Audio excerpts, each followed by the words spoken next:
Bismillahirrahmanirrahim. Ahlan wa sahlan. Subhanallah khair, subhanallah nur. Assalamualaikum warahmatullahi wabarakatuh. Oke, terima kasih para anak-anak yang sudah melambaikan lambaian tangannya meskipun hanya berbentuk ikon. Tapi Bapak kira kalian bukan melambaikan tangan. Pada intinya adalah kalian ingin memberikan salam. Maka Bapak jawab di awalnya, Assalamualaikum warahmatullahi wabarakatuh. Alhamdulillahirabbil alamin. Hamdan yuafi ni'amahu wa yukafi mazidah. Ya Rabbana lakal hamdu kama yanbaghi li jalali wajhikal karimi wa 'azimi sultanik. Wassalatu wassalamu ala asrofil anbiya'il mursalin sayyidina Muhammadin wa ala alihi wa ashabihi ajmain. Amma ba'd.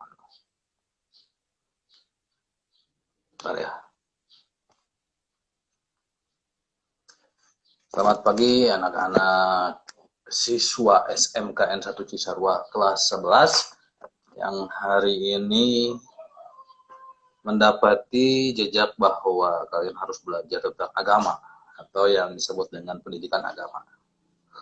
Baik kalian yang mungkin muslim ataupun non muslim boleh melihat acara gabungan ini atau live IG ini, mudah-mudahan bisa memberikan pencerahan.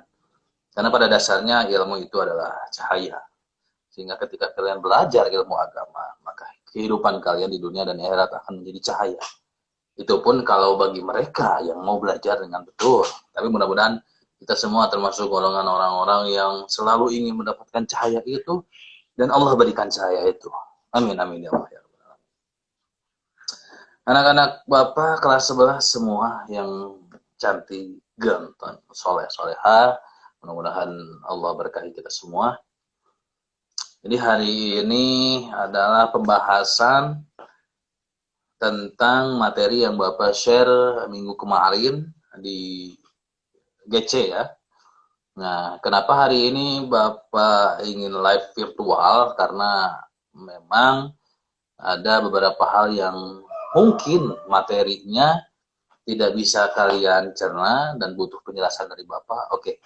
Jadi hari ini Bapak akan menjawab seluruh apapun yang kalian merasa tidak jelas, bingung.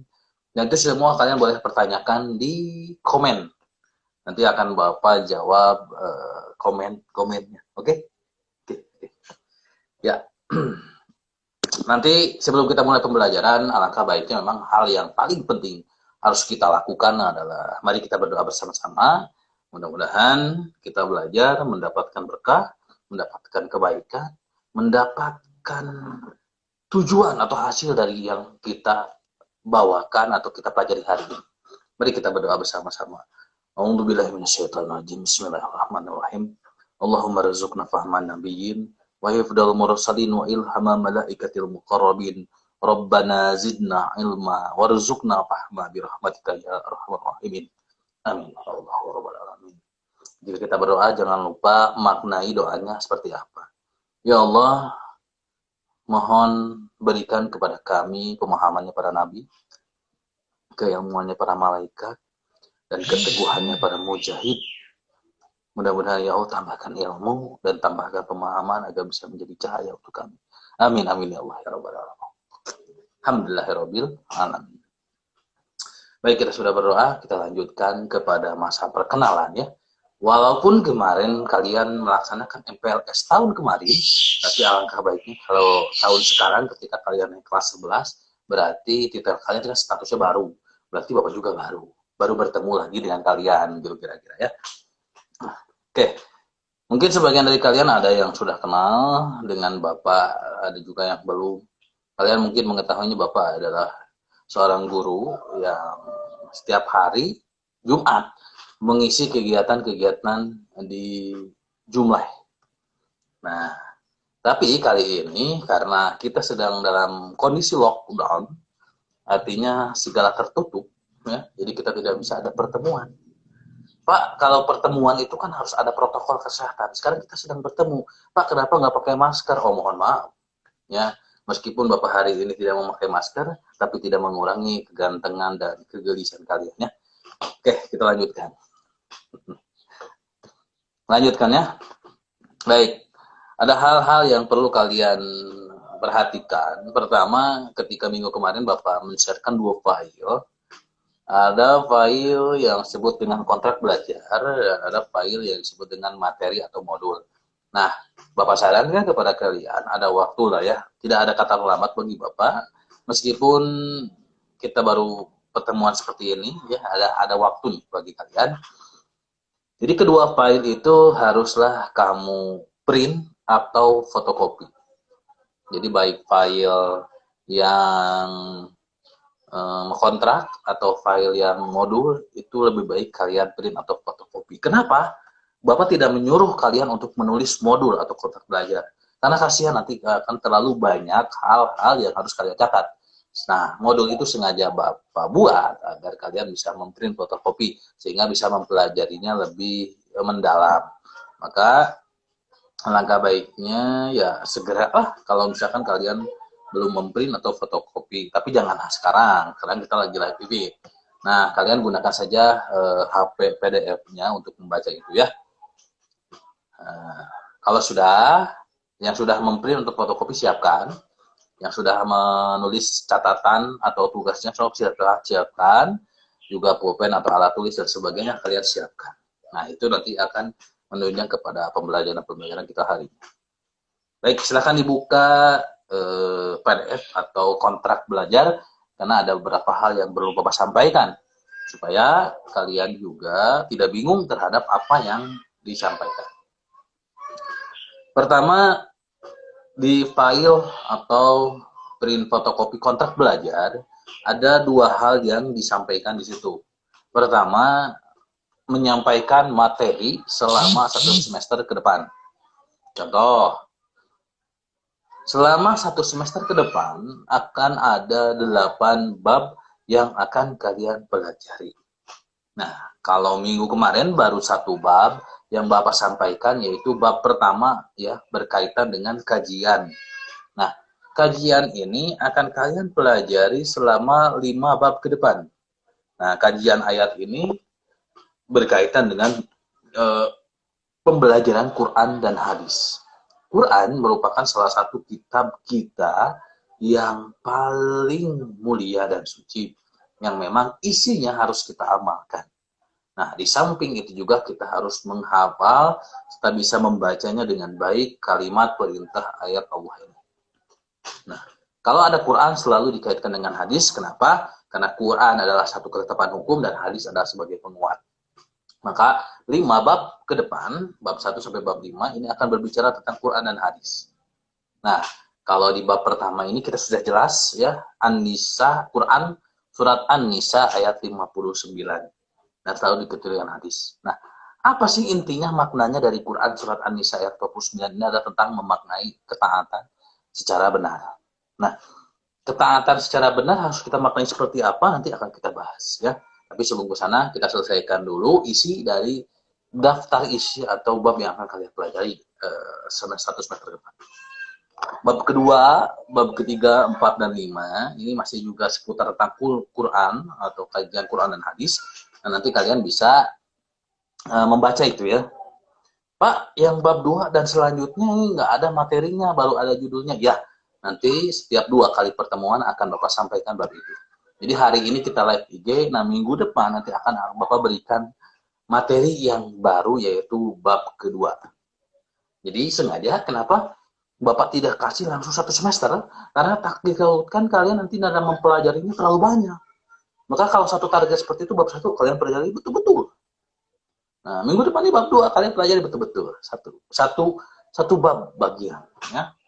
Karena di kita ini orangnya sifatnya haus akan pengetahuan. Jadi ketika kita membaca 1 tuh pengen lanjut ke yang 2. Padahal yang 1 ini belum paham betul sudah lanjut ke yang 2. Nah, ini maksudnya ya. Jadi sengaja Bapak seperti itu kan.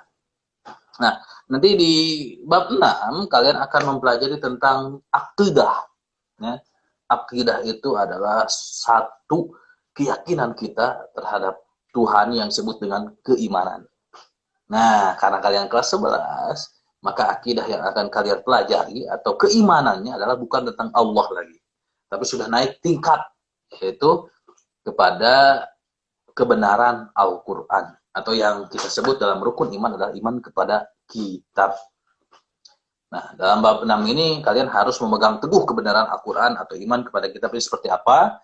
Nanti juga jangan buru-buru. Santuy bro. Ya, nanti akan kita jelaskan pada sesi bab 6 nanti ya.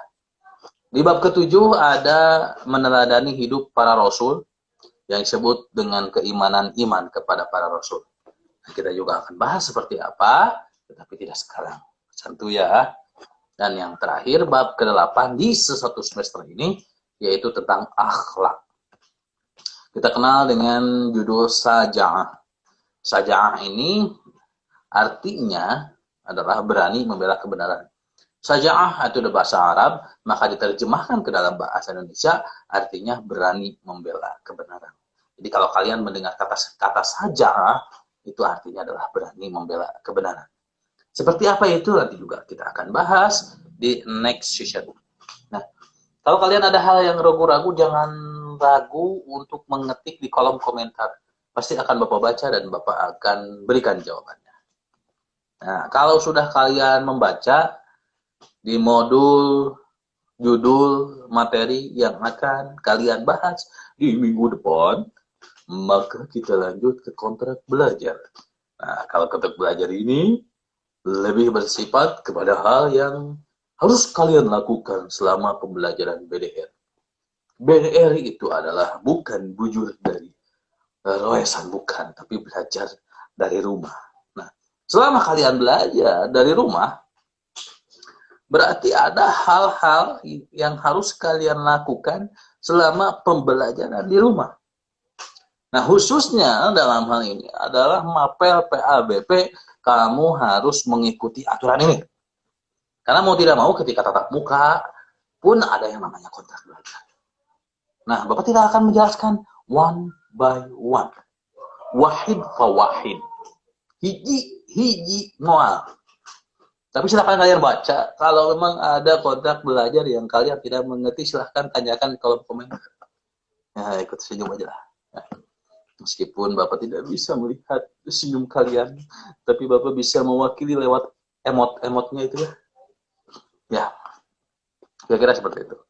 Sok, ada yang mau tanyain kontrak belajar dari yang sudah kalian baca, baik materi ataupun kontrak belajarnya seperti apa? Ada yang tidak paham, ada yang tidak jelas, sok tanyakan di situ. Berjawab. Bapak kasih waktu 2 menit atau 3 menit ya, kalian untuk mengetik. Ini hitungannya 1 detik, sok. Ya, baru masih emot. Tidak ada yang bertanya? Baik, saya 3 menit ya. Sambil Bapak mempersiapkan nanti penjelasan tentang materi yang akan kalian bahas. Jangan lupa untuk selalu mengecek dan memeriksa alat-alat yang akan kalian gunakan dalam pembelajaran. Oke. Baik, ada yang bertanya? Baru bergabung. Oke, Pak izin kalau makna dari ulil amri apa? Nah, itu masuknya ke pembahasan. Ini yang ini aja dulu lah, kontrak atau materinya dulu, apa judul materinya dulu. Nanti pasti akan Bapak bahas ya, ulil amri.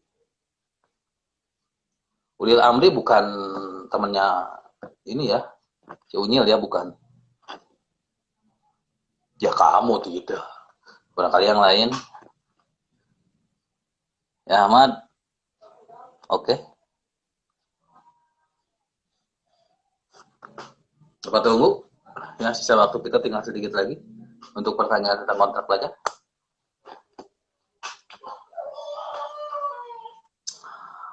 Tidak ada? Oke.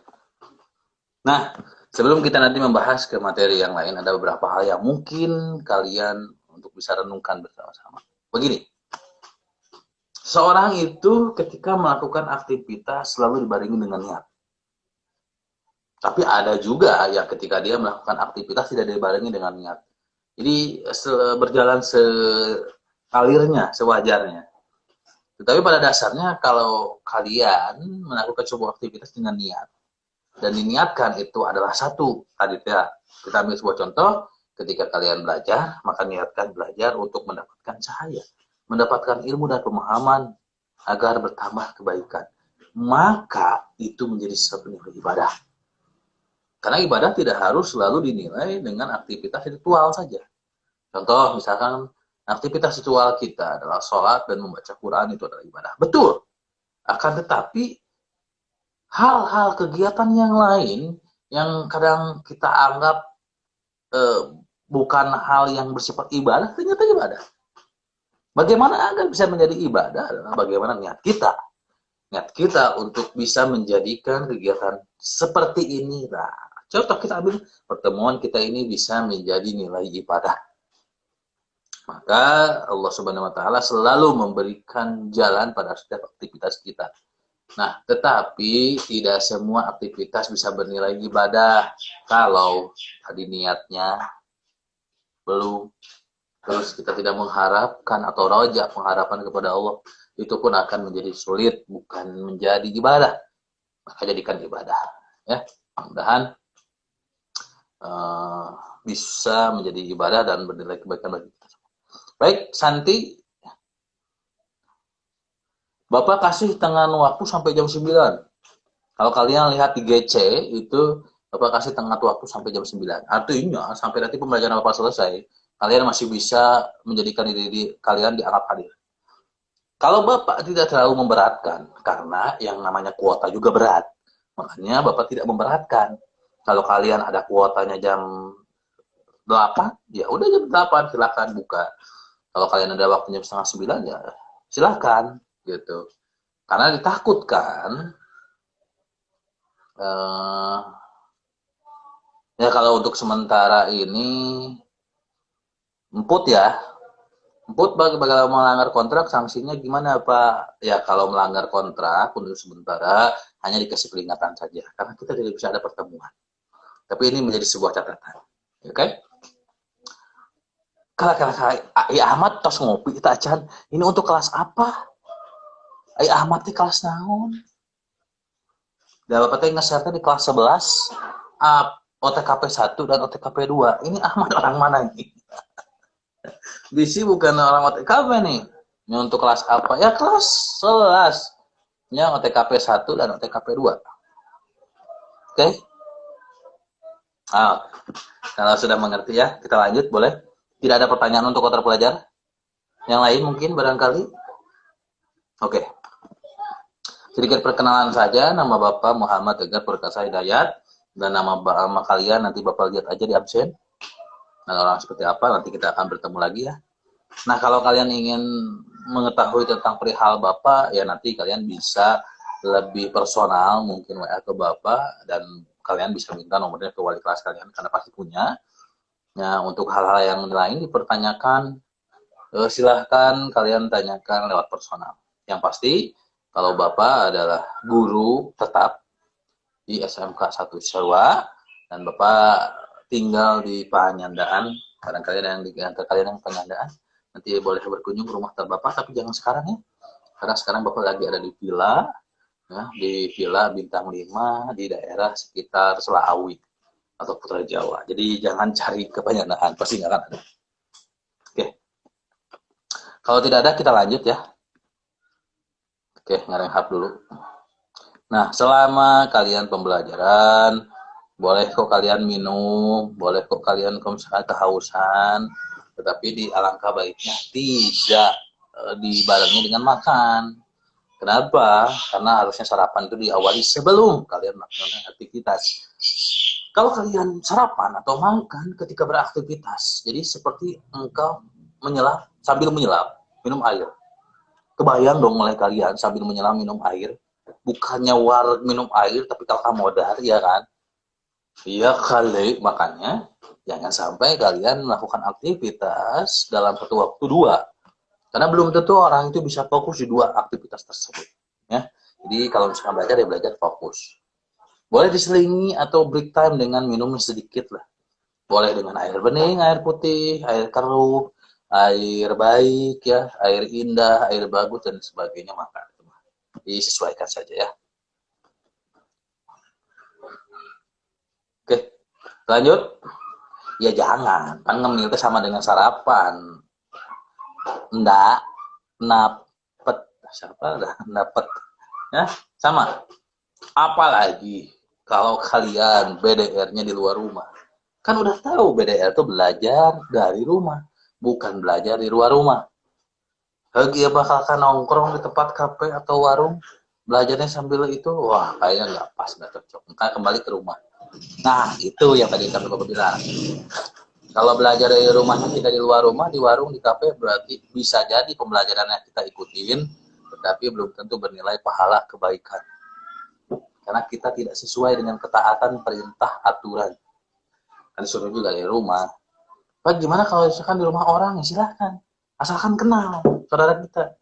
Jangan main nyelonong boy aja ke rumah orang. Terus minta wifi. Siapa lo? Gitu kan. Nah, harus yang kenal ya. Gitu. Terus jangan melakukan aktivitas yang lain seperti bermain game. Mau laki-laki perempuan sama saja ya. Ketika game itu ada digunakan untuk mengisi waktu luang, bukan mengisi waktu padat. Nah sekarang ini lagi ada waktu padat nih ya. Nah jangan diisi dengan hal itu karena bisa jadi nanti malah bukan bernilai kebaikan. Ya. Ingat ketika kita melakukan suatu kebaikan maka akan Allah balas dengan kebaikan pula. Tetapi kalau kalian mengikuti sebuah kegiatan kebaikan tapi diisi dengan hal-hal yang tidak bermanfaat, maka Allah akan balas dengan hal yang tidak bermanfaat juga. Maliki yaumiddin. Segala sesuatu pun akan ada balasan ya. Maka balasannya kan tidak harus sekarang. Bisa sekarang, bisa nanti, bisa engke, banyak waktu ya. Jadi gunakan kegiatan ini dengan bermanfaat. Simpan segala aktivitas kalian yang bisa mengganggu pembelajaran. Fokuslah dulu, ketika kau fokus maka kau akan mendapatkan cahaya. Kita lanjut ya. Bolehlah sampai bertanya ya. Tipe Wipi, halo, kenapa Peko, apa itu? Oke, terima kasih Sandy, Fadilah mulai bergabung dan yang lainnya selamat bergabung. Alhamdulillah, barakallah, selamat. Emang bisa ya sambil WA-an? Waalaikumsalam. Kan HP-nya juga lagi juga. Nanti oke sambil ya bisa datang ya. Oke, silakan sambil belajar. Nanti kalian buka bukunya. Kita akan bahas bab pertama. Ini pembelajaran pertama ya. Silakan buka modulnya atau printelnya atau fotokopinya ya. Di bab 1. Judulnya adalah kajian Quran surat An-Nisa ayat 4 Quran surat An-Nisa surat keempat ayat 59. Nah, ayatnya ada, hadisnya juga ada di situ. Ayat atau hadis ini berbicara tentang apa maknanya? Tentang memaknai ketaatan secara benar. Ya kalau kamu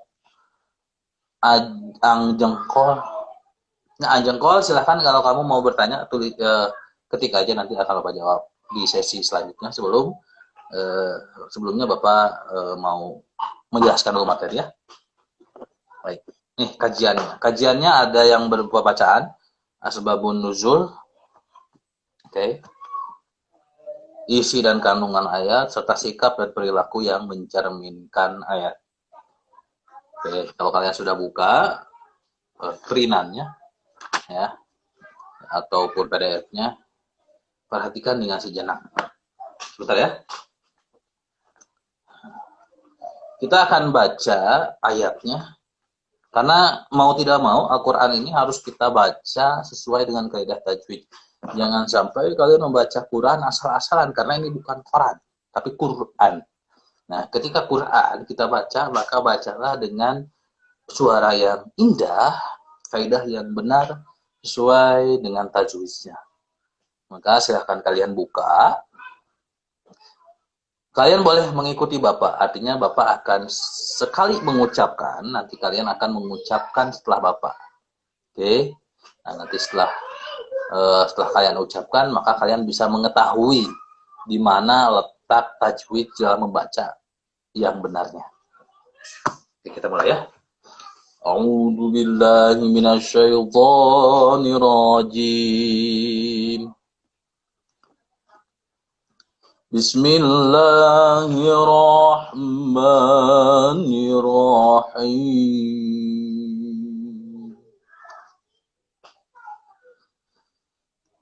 Ya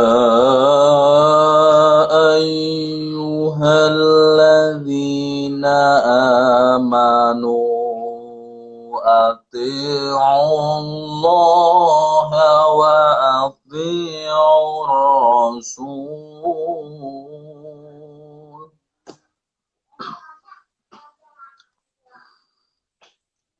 Wa ati'ur rasul wa ulil amri minkum. Nah, di situ ada waqaf, kalian boleh berhenti.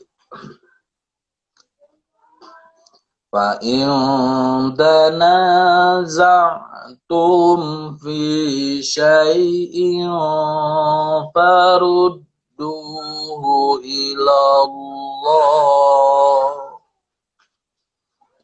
Farudduhu ila Allahi wa rasuli in kuntum tu'minuna billahi wal yaumil akhir. Dzalika khairu wa ahsanu ta'wila. Shadaqallahul azim. Nah, itu cara membacanya yang benar. Lagamnya mau seperti apa? Mau lagam saka, ingat. Mau lagam bayatikeun, mau lagam nahagia, mangga itu mah terserah. Ya. Lagam yang penting dalam membaca itu benar, sesuai dengan kaidah tajwid. Nah, kalau berbicara kaidah tajwid, berarti kalian harus tahu hukum cara membacanya. Ketika kita membaca sebuah kalimat, kenapa harus dibaca seperti ini? Karena dia memiliki kaidah tajwid seperti ini. Nah, kita akan bahas satu-satu. Oke, coba lihat ayatnya nih, ayat itu ya. Di awal kalimat ada kalimat ya a. Bentuk ya asalnya adalah mad tabi'i. Tetapi mad tabi'i ini diganti dengan fathah berdiri. Nah, fathah berdiri disebut dengan mad asli. Maka ketika mad asli atau mad tabi'i ini memiliki peran yang sama, yaitu membacanya 2 harakat. Ya, akan tetapi ketika di kalimat ya ini di depannya ada hamzah. Hamzah dan alif berbeda. Ya, alif, hamzah. Hamzah ya pokoknya. Nah, hamzah ini merupakan huruf yang apabila sebelumnya dia bertemu dengan mad tabi'i atau mad asli yang disebut dengan alif sukun, ya, maka wajib membacanya dari 2 harakat berubah menjadi 4 harakat. Makanya tadi ketika Bapak membacanya ya terkesan panjang karena memang sudah menjadi 6 harakat, maka disebut dengan ya atau alif sukun bertemu dengan hamzah disebut dengan mad. Jawab dong. Mad. Jawab di komen. Mad. Iya, waktu Anda habis. Terima kasih, sampai berjumpa kembali. Mad wajib muttasil.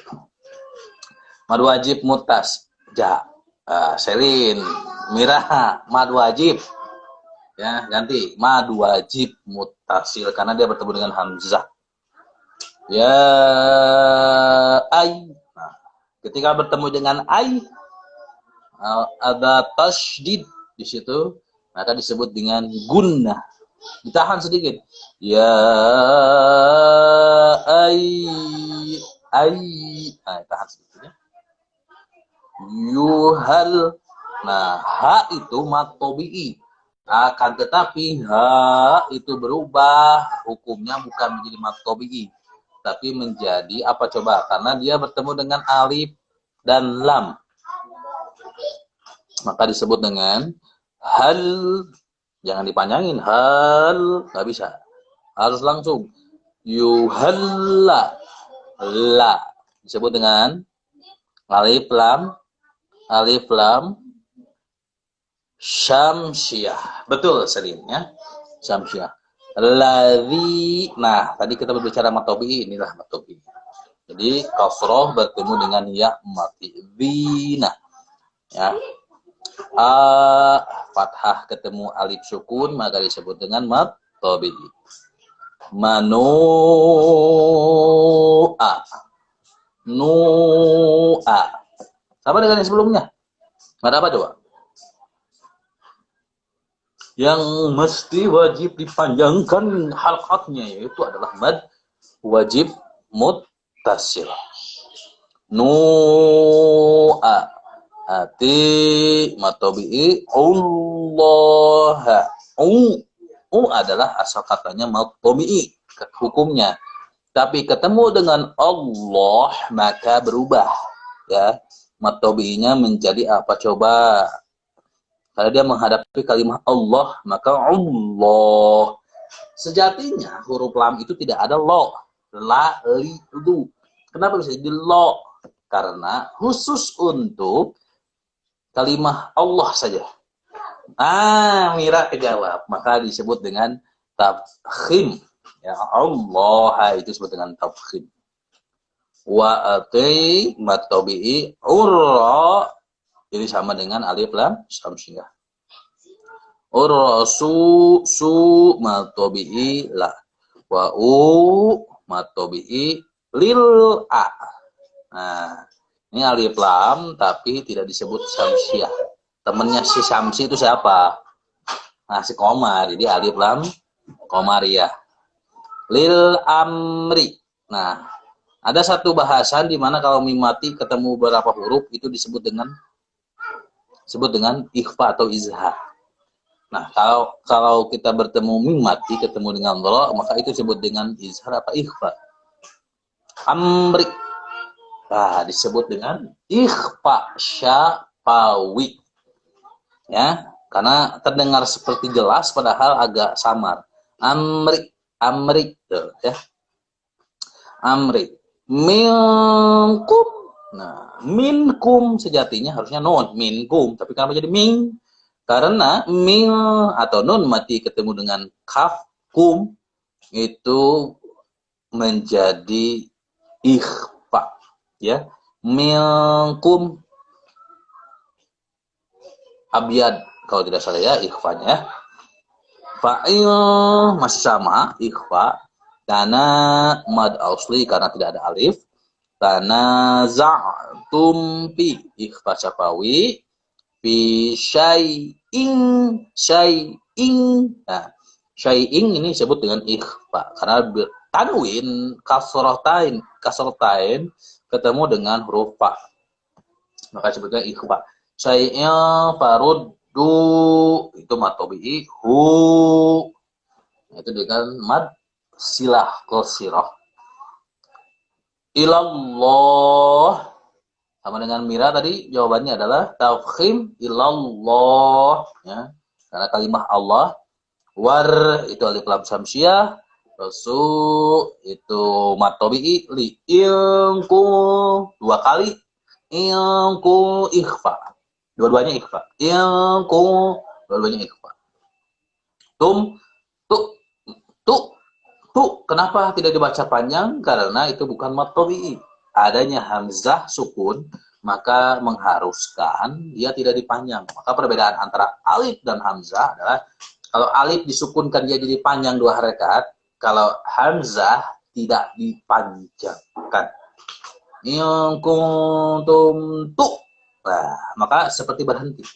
Tu minu nu matobi'i. Nah, billah. Nah, kita bertemu dengan kalimat Allah lagi. Tapi ketika kasroh bertemu dengan kalimat Allah, maka bukan billah. Jikalau di antara kalian ada yang membaca dengan billah, berarti belum mengetahui kalimat hukumnya. Karena billah itu disebut dengan tarkid. Ya, betul Mira, tarkid ya. Billahi wal yaumil wal itu alif lam komariah, yaumil alif lam komariah, akhir. Nah, itu apa sebutnya? Di akhir kalimat, akhiri ya, akhiri ri-nya tidak dibaca tapi jadi sukun. Akhir disebut dengan mad apa? Ada yang tahu? Mad ba mad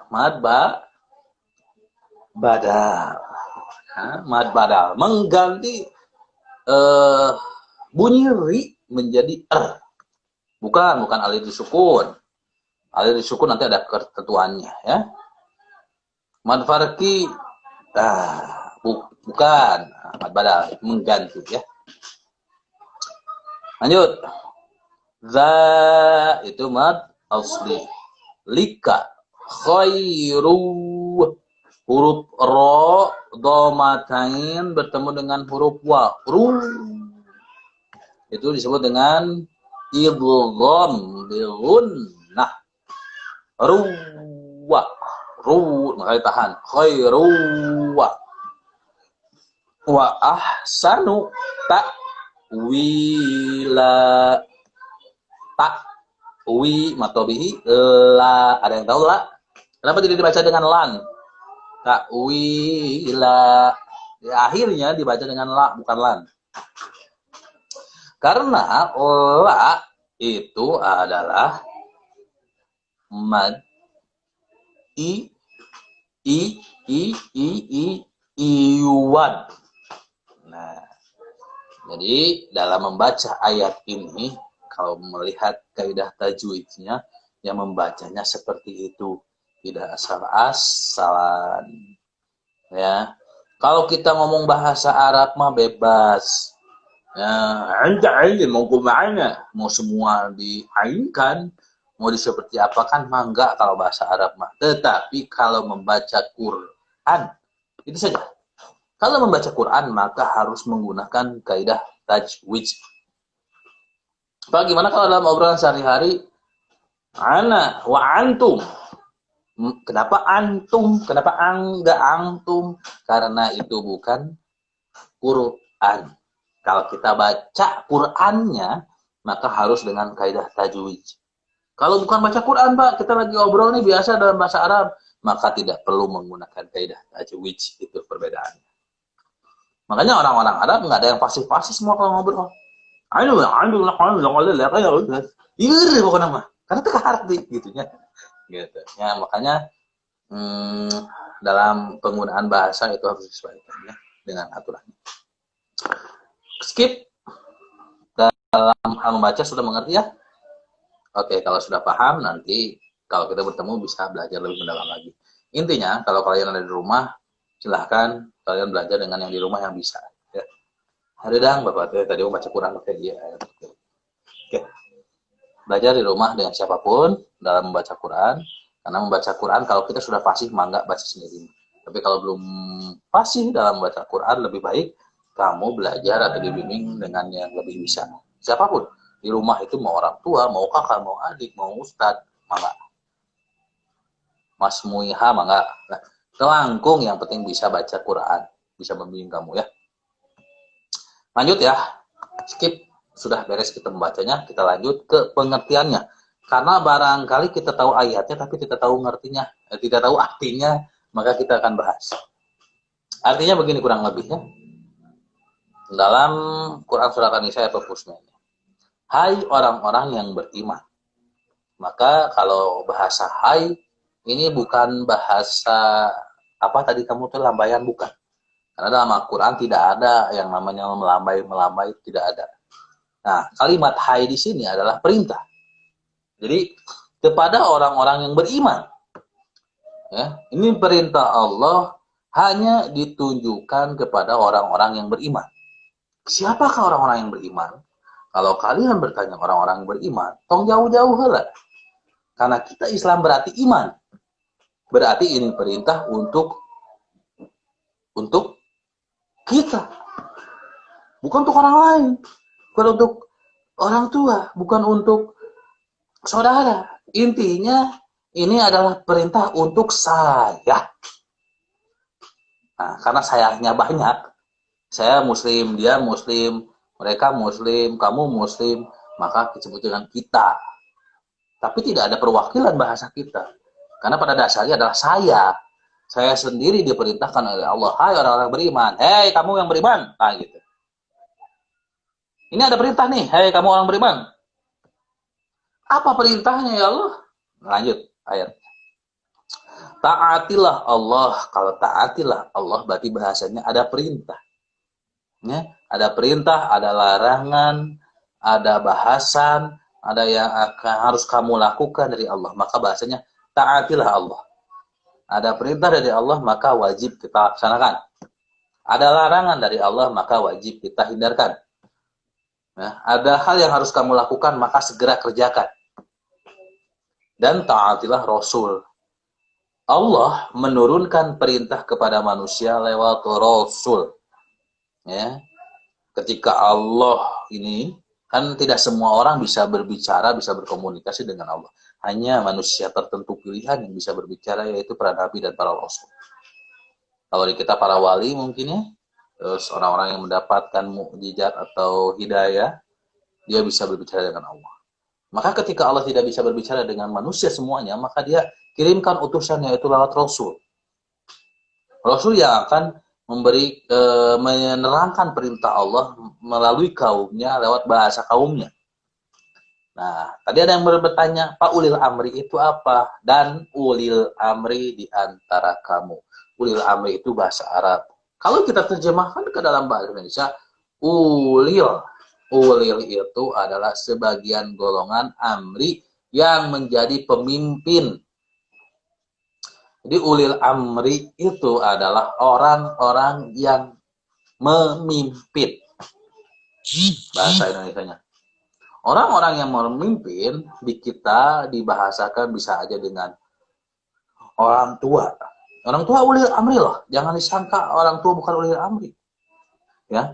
Karena dia memerintah dengan penuh kebijaksanaan, dengan penuh rasa sayang. Memerintah kepada kamu. Itu ulil amri. Ya. Ada lagi ulil amri lain? Ada. Dalam kegiatan persekolahan maka ada yang namanya kepala sekolah. Ada yang namanya staff, ada yang namanya wali, ada yang namanya guru, itu semua ulil amri. Nah, kalau ulil amri di kita yang paling besar dalam konteks bangsa dan negara adalah presiden. Itu adalah ulil amri yang paling besar. Kalau di masyarakat mungkin RT, RW itu semua ulil amri. Bahkan yang termasuk kepada ustadz, kiai, ulama, habib, sunan, itu semua juga termasuk pada ulil amri. Jadi ulil amri itu banyak pengertiannya, atau pemimpin itu banyak bahasannya. Bisa aja di wilayah, bisa aja di keluarga, konteks beragama, konteks berbangsa, itu semua yang menjadi pemimpin di sana adalah namanya ulil amri. Jadi ulil amri itu pemimpin. Maka pemimpin wajib kamu taati perintahnya, aturannya, larangannya itu jangan kamu langgar, tapi harus jauhi. Kebanyakan di kita perintah apapun dari pemimpin sudah dilaksanakan, padahal tidak semua. Gitu. Hanya sebagian. Di antara kamu itu artinya di mana kamu bertinggal. Kalau kamu tinggalnya di Indonesia, maka aturan pemimpin yang muncul yang disuruh dari pemimpin dari Indonesia maka ikuti. Bagaimana dengan yang di luar negeri? Ya, karena kita bukan di luar negeri ya nggak usah ikut gitu. Karena di antara kamu dalam artian wilayah. Nah, kita lanjut ya artinya. Kemudian jika kamu berlainan pendapat tentang sesuatu, artinya ada percekcokan, beda pikiran, beda ide, ya, ada hal-hal yang disampaikan tapi orang lain mungkin punya ide yang lain gitu. Nah, itu kan berlainan pendapat, ya, berselisih tentang sesuatu. Sesuatunya kan banyak, bisa tentang percintaan, gue sayang lu nggak sayang gue, kenapa, bahkan banyak percekcokannya. Bahkan yang sudah bersatu pun kadang-kadang ada percekcokannya, ada perselisihannya. Berarti ada hal yang tidak paham, tidak sepakat, tidak sama. Ya, itu baik berkaitan dengan pemimpinnya atau pengikutnya, malah sama saja. Maka mencari jawaban tentang perselisihan itu adalah cari jawabannya. Maka kembalikan ia kepada Allah, yaitu Al-Quran. Karena semua perintah Allah ada di dalam Al-Quran. Kembalikan kepada Allah dan Rasulnya. Rasul sudah memberikan contoh sunnahnya lewat para hadisnya. Ya, jadi kalau ada masalah, lihat di Quran. Masalah ini ada nggak di Al-Quran? Oh ada. Pernah ada jawabannya? Kan pasti ada. Oh ini jawabannya. Oh dicari di Al-Quran nggak ada jawabannya? Oh cari di hadis. Karena barangkali Rasul mencontohkan di dalam kehidupannya. Kalau kamu benar-benar orang yang beriman, pasti selalu mencari jawaban atas perselisihan kamu dengan yang lain. Kamu beriman kepada Allah, maka kamu pasti cari jawabannya di Al-Quran dan As-Sunnah. Al-Quran dan hadis pada jawaban.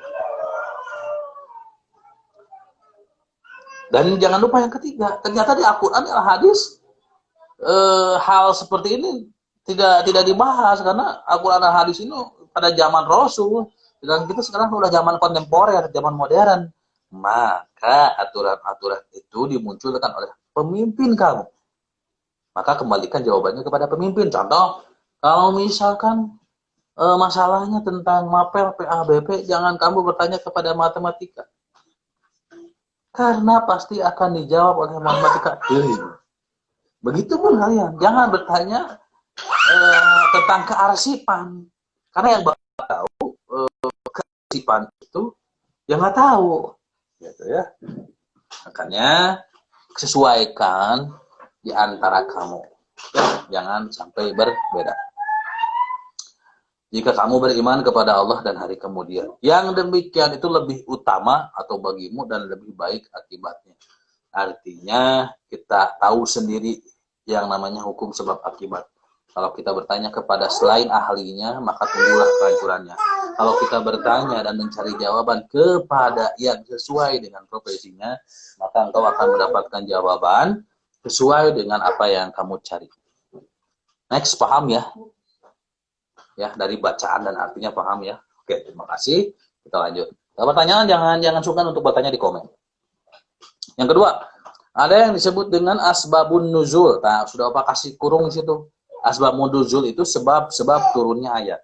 Jadi ayat ini turun atau diperintahkan langsung kepada Rasul karena sebab apa?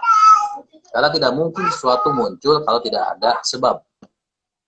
Akibatnya kita menjadi kenyang sebab sebelumnya kita lapar. Nah, akibatnya ayat ini turun di tengah-tengah Rasul, pasti ada sebabnya. Ada sebab, berarti umat Rasul itu ada yang tidak taat, sehingga muncullah ayat ini. Kita lihat isinya apa.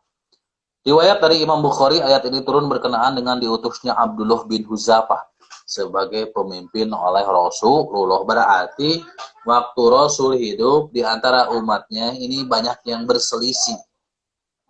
Selalu pakai rok, pagujud, paru umujud, dan lain sebagainya. Maka ditunjuklah Abdullah bin Huzafah sebagai pemimpin untuk menjelaskan pertanyaan-pertanyaan yang muncul di umatnya. Oke. Ada yang lain. Ya, menurut Al-Hafiz Ibnu Hajar Al-Asqalani, ayat ini berkenaan dengan adanya batasan taat dan menolak perintah pimpinan untuk terjun ke dalam api. Nah, ketika pada saat itu sedang perang ya, perang membela agama, mereka ragu-ragu. Ya, para umat ini atau tentara umat Islam ini ragu-ragu untuk menyerang bersama-sama dengan para sahabat. Nah, pada saat itu ada salah seorang sahabat, yaitu Al-Hafiz Ibnu Hajar, membuat api unggun yang sangat besar. Dan mereka disuruh untuk melompat ke dalamnya. Artinya suicide hell ya. Mereka disuruh untuk bunuh diri. Ya. Bentar ya, terus dulu. Mereka disuruh untuk bunuh diri. Nah, mereka berselisih. Gimana nih? Kok sahabatnya ditampae ke orang teh? Kumaha tuh orang teh? Hayang hirup kene, kawin acan. Nang duit di albaan dan lain sebagainya, kumaha ya? Mereka berselisih pada akhirnya. Nah, maka diselesaikanlah itu dengan mengedepankan ketaatan kepada Allah dan Rasulnya dan ulil amri berlandaskan Quran dan hadis. Dan waktu itu para sahabat, yaitu Al-Hafiz, memberikan keterangan bahwa kalau engkau ingin membela agama Allah dengan benar, dengan seyakin-yakinnya, maka jangan pernah ada keraguan. Kalau engkau ragu, maka engkau akan masuk api unggun. Kira-kira begitu.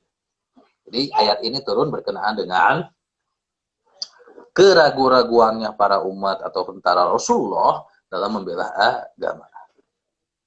Nah, tadi kita sudah membaca terjemahannya, kita sudah membaca sebab ayat turunnya, Sebenarnya apa sih maksud dari isi ayat tersebut? Nah, ada 4 poin dari isi atau kandungan ayat tersebut. Bapak ringkas ya, asalnya kalau dalam buku itu panjang, maka Bapak ringkas menjadi 4 poin. Wajib dan dilakukan bagi kamu. Di sini kan tulisannya wajib dilakukan bagi orang yang beriman, berarti wajib bagi kamu melakukannya. Apa saja? Satu, taat dan patuh pada perintah Allah. Mana aja perintah Allah bagi kita? Bagi kamu, perintah Allah apa?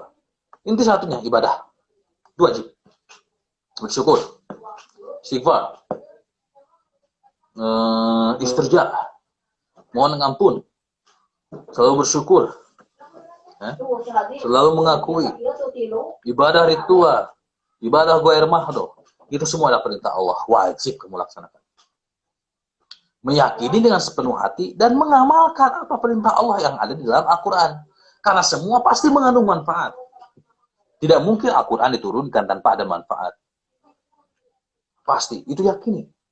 Maka ketika ada perintah Allah, yakini, lakukan, karena pasti ada manfaat. Yang kedua, menaati tuntunan dan perintah Rasul berarti taat pada perintah Allah. Di mana kita taat pada Rasul, maka kita sudah taat kepada Allah.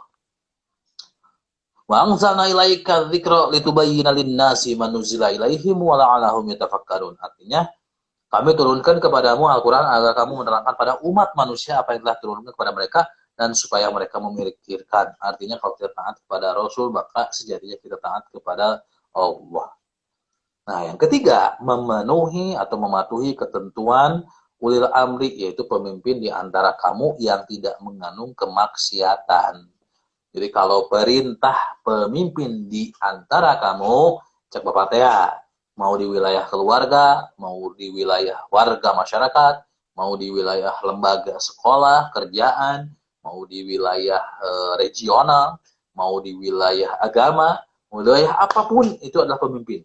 Dan wajib kamu taati perintahnya selama tidak mengandung kemaksiatan dan tidak bertentangan dengan Quran hadis.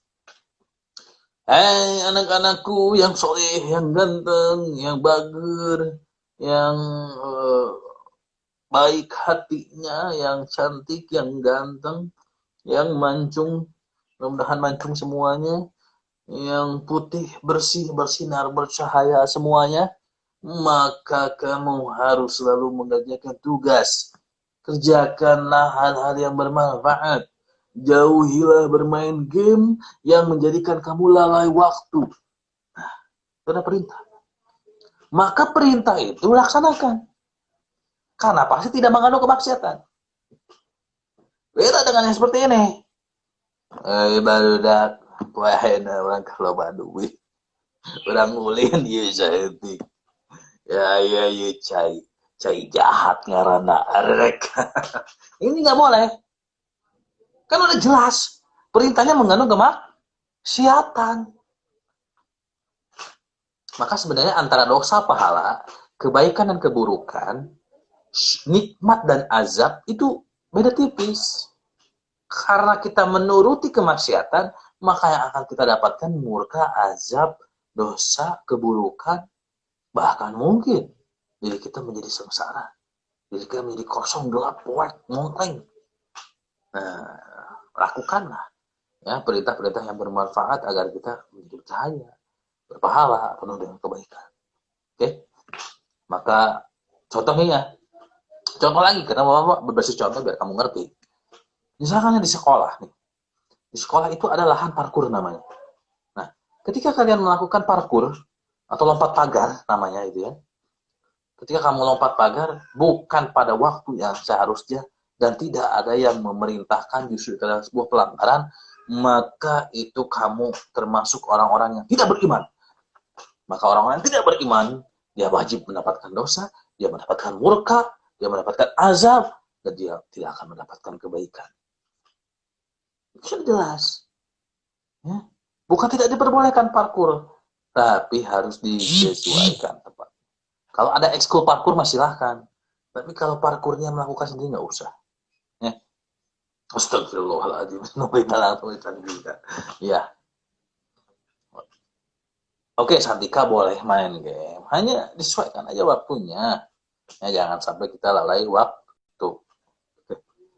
Dan yang terakhir, isi makna kandungan ayatnya adalah jika ada masalah perselisihan, selesaikanlah merujuk kepada Al-Quran dan hadis, atau dikiaskan dengan sesuatu yang sesuai sama dengan Quran dan hadis. Intinya bisa kita bertanya, menyelesaikan hal ini kepada para ulama, pada pakar profesinya, cendekiawan atau orang-orang yang mempunyai kompetensi di bidang keahlian.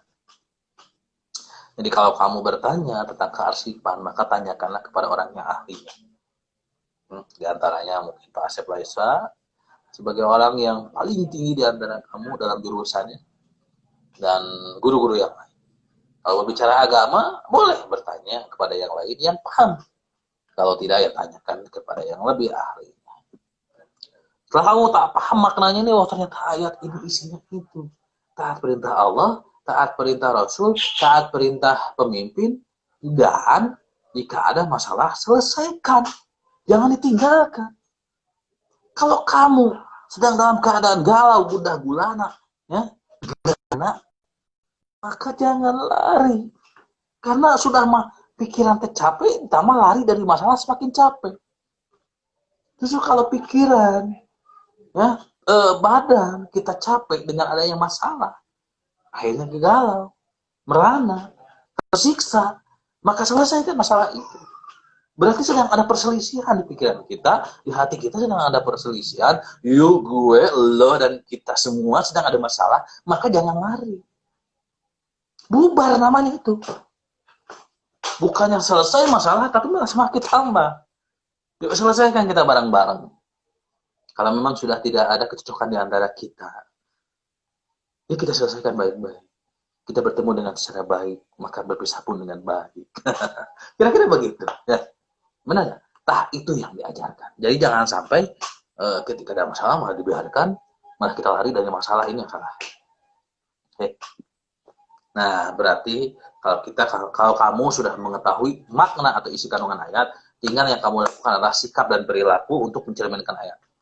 Intinya satu, ya, ada 5 poin yang harus kamu lakukan. Satu, selalu mengkaji ayat-ayat untuk pemahaman yang benar tentang hakikat taat kepada Allah dan Rasul, serta taat kepada para pemimpin.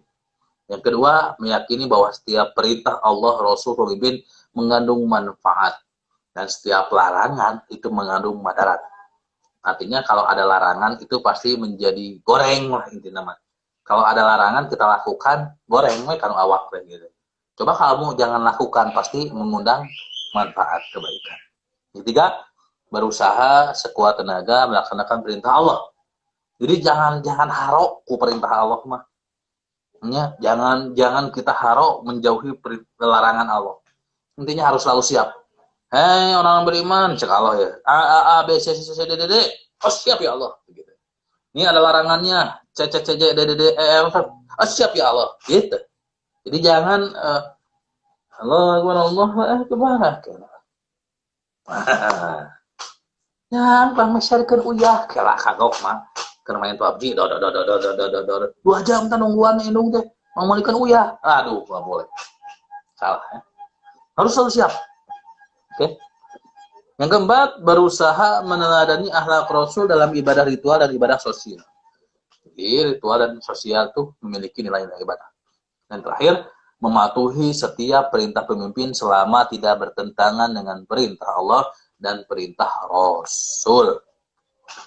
Paham ya? Nah, intinya kalau kamu sudah memahami ayat ini, sudah memahami karakteristiknya, tinggal kamu laksanakan saja. Oke? Beberapa detik lagi, ini akan bright mati, IG, ya. Nanti akan Bapak nyalakan kembali, kurang lebih 15 menit, atau 10 menit ke depan akan Bapak sambungkan ini berkaitan dengan hadis. Ya. Tunggu, standby, nanti akan Bapak siaran langsung kembali. Oke, terima kasih.